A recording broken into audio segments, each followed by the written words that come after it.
And I just don't want anyone else to feel like this. This is so horrible.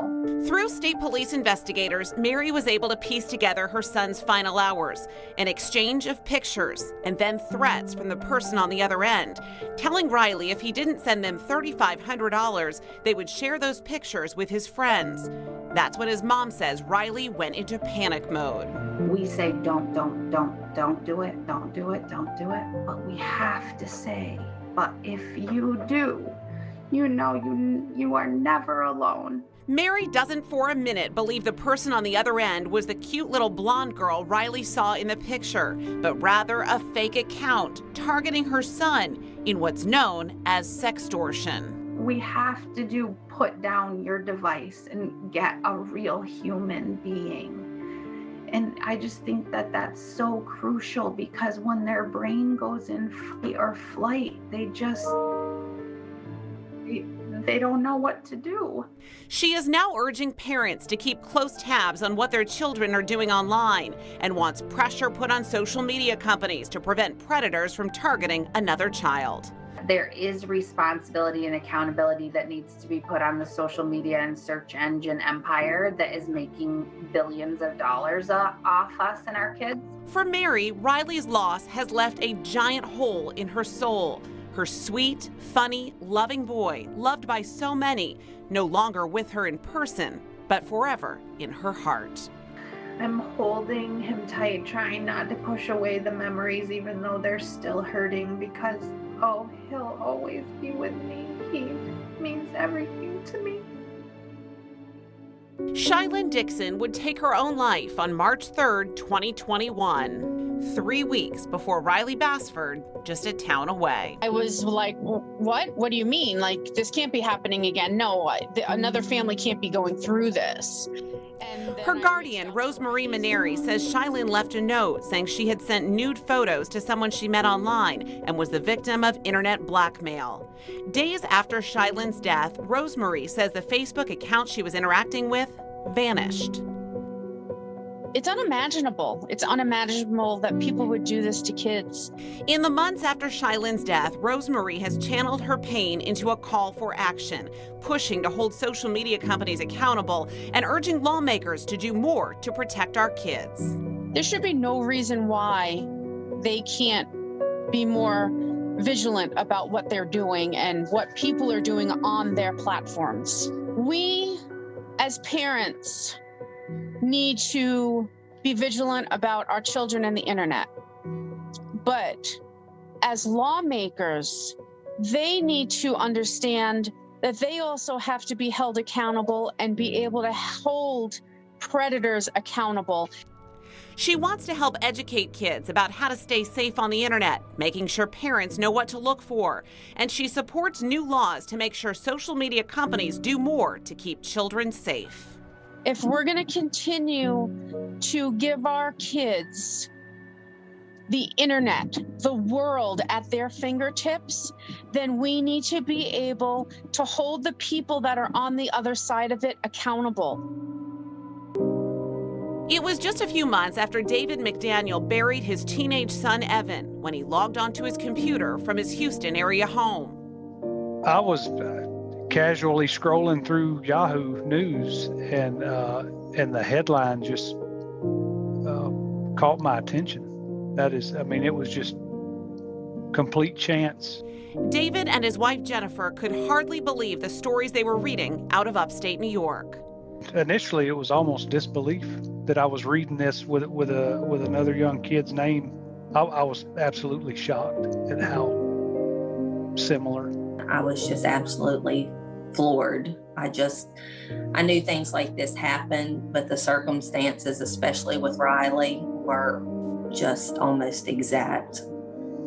Exactly what happened to Evan. It took less than 72 hours for their lives to forever change. His impulsive teenage brain couldn't see beyond that, couldn't see beyond the embarrassment, and couldn't see that there were other ways out. The kind, generous, good-hearted kid they brought into the world would end his life. The McDaniels say they had talked to Evan many times about online safety and had warned him never to send pictures to anyone. Because we didn't say, but if you do it, come to us, we will solve this. Our conversation stopped at, don't do this, don't send a picture. But we didn't continue the conversation and say, if you do mess up, it can be fixed. Yeah. We didn't say that. And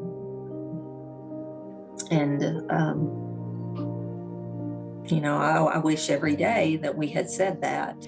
In the months since their son's death, the McDaniels have started to piece together what happened. They say investigators in Houston subpoenaed Instagram and traced the friend request Evan got back to the Philippines, but that's where their jurisdiction ran out. I'll never ever believe that it's not traceable or findable, in that arena, that everything's got a fingerprint. In circumstances specifically like these, that kind of the gloves are off policy, that there is no restriction to how far law enforcement or investigators can go into these platforms to hold someone accountable. The McDaniels have made it their mission to hold those who played a role in their son's death accountable, to prevent another family from suffering the nightmare they live with every day. I think that's why people in these certain countries, they know that the U.S. reach is not there. So they know they can hide behind that. It's just aggravating to sit here and think that nothing can be done or has been done to change this for everybody, not just for us. Is there anything worse than hearing regret in a mother's voice like that? It breaks my heart. As we were preparing this special report for this evening, I kept coming back to the same thing over and over and over again. Those mothers and fathers saying the same thing. We focus on the don't do this. But what if they do? We don't say that if that happens, we can fix this. And that was their big message. Clearly, these parents feel some sort of guilt, which truly breaks my heart. They have done all the right things by talking to their kids about the dangers that exist online and not interacting with strangers. But if they could turn back time, if they could do something different, Michael, they told me they wish they could have continued that conversation with their kids and tell them, if you do it, come to us and we will help you fix it. And these parents clearly do not hold back in their interviews with you, putting blame, asking for accountability on these social media companies, going after Facebook and Instagram specifically. Yeah, they are all incredibly committed to holding those companies accountable for the material that exists on their platforms. We reached out to Facebook, and a company spokesperson told us this, quote, "No family should ever have to experience a tragedy like this, and our hearts go out to each of these victims and their loved ones. Inappropriate interactions with minors like these are abhorrent, which is why we are always working to prevent them, shut them down as soon as possible, and report them. As part of our efforts," they say, "we block adults from messaging under 18 who are not connected with them and have introduced technology that makes it harder for potentially suspicious accounts to find young people in places like Search and Explore. We will continue devoting more people and resources to protecting children from this terrible abuse." Facebook tells us they use technology and behavior signals to detect and prevent grooming or inappropriate interactions between adults and kids on its platform.